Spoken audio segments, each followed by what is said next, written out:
taken from their families at the border are headed here to West Michigan. 13 on your side's Emma Nicholas tells us about the group connecting these kids with local foster families, Emma. That's right, Nick. In her more than 40 years of refugee and immigrant work, Donna Abbott says she has never seen a country take this approach of separating families. Bethany Christian Services' available foster homes have now reached their full capacity.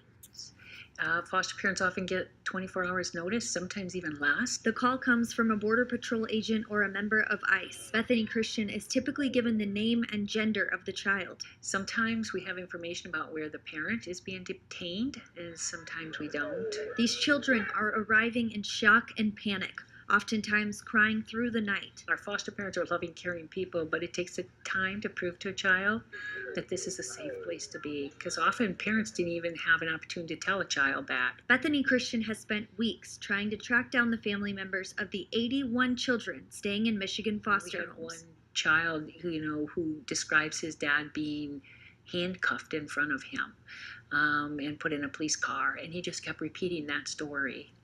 And just asking, where's my dad? What happened to my dad? Their hope is to return these children to their parents before they get deported, a task that has become exponentially more difficult in the last 6 weeks. Prior to this, like I said, we had a fairly organized kind of systemic way of assuring children got back to family.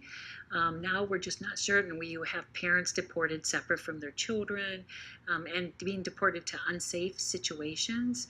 So it would be easy for a parent to get lost in that situation. Abbott says children are now being caught in our country's inability to reform immigration. Little kids, 10 years old, as if though that's old enough to be able to handle that kind of group situation. Becoming a foster parent through Bethany takes several months due to the required training, but to get started, visit their website to learn how to apply. We will have the link in our story on our website, WZZM13.com.